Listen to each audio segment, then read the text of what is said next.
Russell viper বাংলায় যাকে বলে চন্দ্রবড়া সাপ। এদের বিষের তীব্রতা এতই বেশি থাকে যে যাকে কামড়ায় তার বাঁচার সম্ভাবনা একেবারেই থাকে না।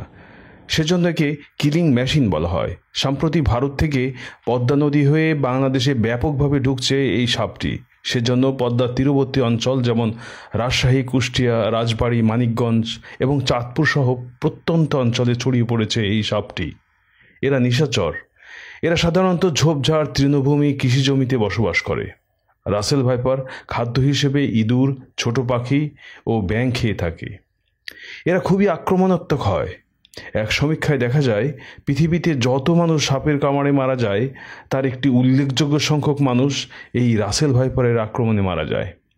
এদের বিষের দাঁত খুবই বড়। এরা জোরে জোরে হিস হিস শব্দ করে।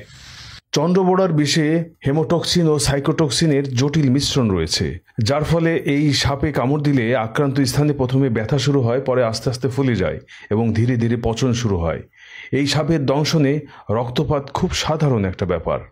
সাপে কামড়ানো 30 মিনিটের মধ্যে ব্লাড প্রেশার ও হার্টের স্পন্দন কমে যায়। পরে আক্রান্ত ব্যক্তির প্রস্রাব ও দাঁতের মাড়ি দিয়ে রক্ত পড়ে এবং কামড়ের স্থানে ফোসকা দেখা যায়। এই সাপে কাটলে আমাদের কি করা উচিত? প্রথমে সাপে কাটা রোগীকে দ্রুত সময়ের মধ্যে সরকারি হাসপাতালে নিতে হবে। সম্ভব হলে 100 মিনিটের মধ্যে অ্যান্টিভেনাম ইনজেকশন দিতে হবে।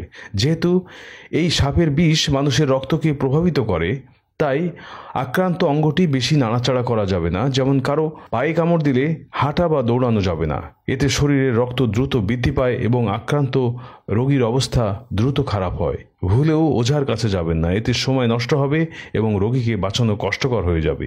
এক্ষেত্রে হাসপাতালের অ্যান্টিভেনাম ইনজেকশন দিতে হবে। আবার শুধুমাত্র অ্যান্টিভেনাম ইনজেকশন দিলেই রোগী পুরোপুরি ভালো হয়ে যাবে, ব্যাপারটি তা নয়। রোগীকে আরও অনেক দিন ডাক্তারের কাছ থেকে চিকিৎসা নিতে হবে। ক্ষেত্র বিশেষে সেটা 2 বছর হতে পারে।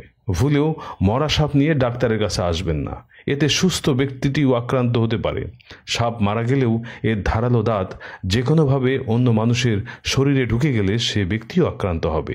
এই চন্দ্রবোড়া সাপের আরেকটি বৈশিষ্ট্য হলো অন্য সাপ কামড় দিয়ে ইঁদুরকে তৎক্ষণাৎ খেয়ে ফেলে, কিন্তু এই সাপ ইঁদুরকে কামড় দিয়ে ছেড়ে দেয়।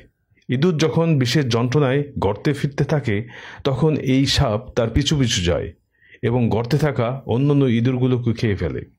দর্শক মণ্ডলী, এই ভিডিওটি বেশি বেশি শেয়ার করুন এবং সবার মাঝে ছড়িয়ে দিন। এতে করে মানুষের সচেতনতা বাড়বে। ধন্যবাদ সবাইকে। আমাদের চ্যানেলটি সাবস্ক্রাইব করুন।